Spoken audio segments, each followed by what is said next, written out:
But it wasn't home prices. I'm sorry, I'm going out. Maybe I'm going over. Okay.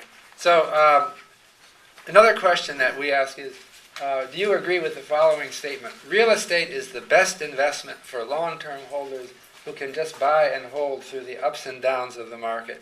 This is parallel to a question I've been asking about the stock market. We found that people, if you substitute stock market for real estate, people's belief in this statement peaked around the peak of the market in 2000. So these theories are driving people's thinking. So a lot of people were thinking real estate was the best investment. And we think it was a rebound, in some extent, from the stock market crash of 2000. Because the hot real estate bubble took place mostly after 2000. But this view is fading steadily. It's going down. People are less excited about this. Now, one thing, we have a lot of questions on our questionnaire about where we have open-ended answers, where you're asked to fill in an opinion about why the trends in the market have changed, the real estate market, or why I bought, or we asked them to consider, did they ever think of exiting the market, and what was on their mind, questions like that. And one thing that we did is to count the frequency of the word bubble volunteered to us. The word bubble doesn't appear in our questionnaire. They brought it up. And you can see that bubble was very low in 2004, it has been growing ever since. People are more aware. They've got it in their vocabulary. It's like we learn a new word. We learn. Remember when you learned blog or social media or some other? They all represent changing zeitgeist, changing view of the world. This is one that people learned somewhere over the last 10 years, and it's just been growing by spread, word of mouth. You keep hearing it more and more, and it just comes naturally to say it. 10 years ago, economics professors were telling their students, if asked, markets are efficient. There are no bubbles. It's been discredited by serious scholarly work. This was the conventional view. But this wouldn't even happen because the professor would never bring it up, and it would not be in the textbook. I've checked. You look in indexes of finance or economics, look under bubble. It's starting to come in, but it wasn't there. In fact, bringing up bubbles in an economics seminar would be like bringing up astrology in an astronomy seminar.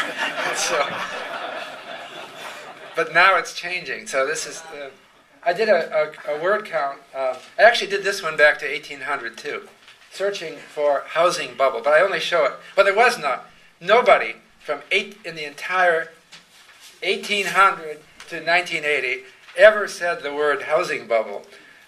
Maybe there were these chance associations of the two words, but if you read the article, it wasn't a term. You couldn't say housing bubble. People wouldn't know.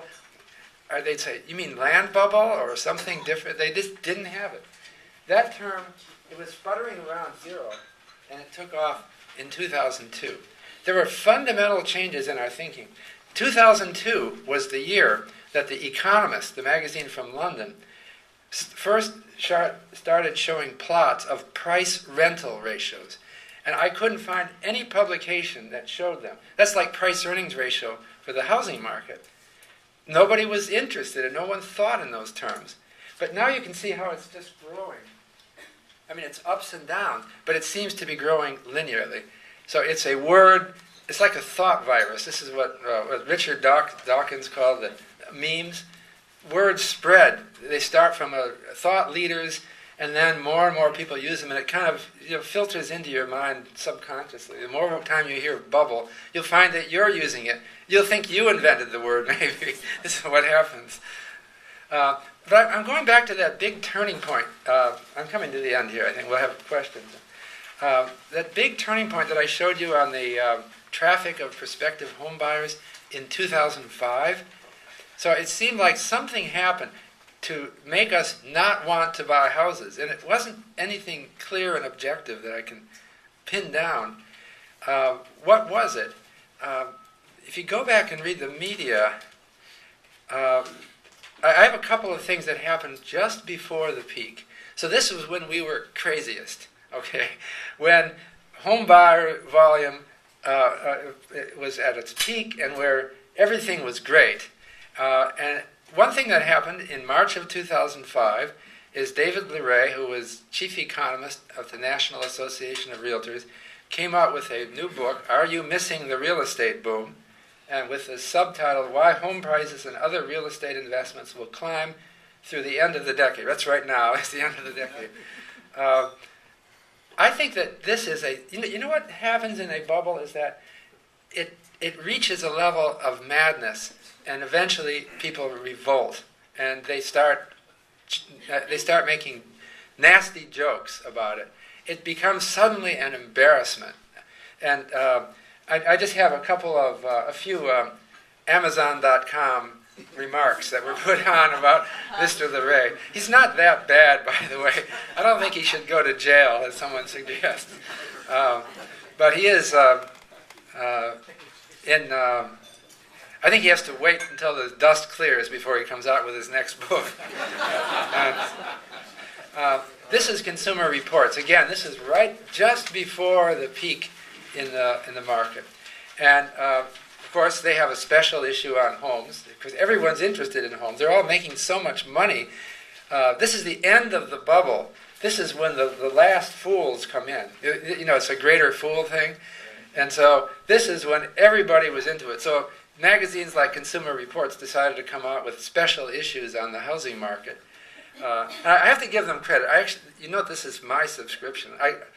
My wife has all these magazines collected. Maybe some of you do. We've got them all identified in boxes in our library at home.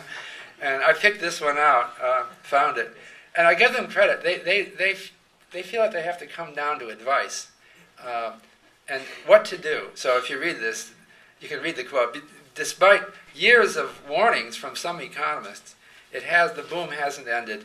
And in fact, it looks even better. You can no more time the real estate market than you can the stock market. If you need a house and can afford one, go ahead and buy. So this was the mood. See, like it was a sense, it's not exactly clear what they're saying, but doesn't it sound like they think that it's going to keep happening? That home prices are going to go up? And it mirrors a kind of conventional wisdom about the stock market, which had been repeated so many times, that you can't predict the market. Studies have shown it's a random walk. You're a fool to try to time the market. Just don't do that. But on top of that, they still seem to suggest that it's going to go up a lot. So it's the kind of thinking which represented the bubble. Now I looked in subsequent issues. I was doing this with paper. I couldn't search. I don't know if they're online. I think they're not online. So I went through a lot of issues to try to see what their next recommendation, and I couldn't find anything. They just went silent. Consumer Report. This is David Leonhardt, New York Times article in August of 2005, which has my data, by the way, you just saw, as a plot. And you can see, this is the way it looked. People were starting to form a case against that it was a bubble. I think the case developed in around 2005 in reaction to these extreme views, in reaction to the appearance of an extraordinary market, and this case started to filter out through the general public, and it spread by word of mouth. And so it started to develop in mid-2005, and it just got gradually worse and worse. Now I wanted to just finally, I'm almost done here, but to think about the current economic situation and why it is that post-bubble events may be dangerous and bad. This is a much more broader rumination here. But after the bubble of 1929, the U.S. fell into a bad period. Of course, the Great Depression was a period where unemployment never got below 12% for a decade.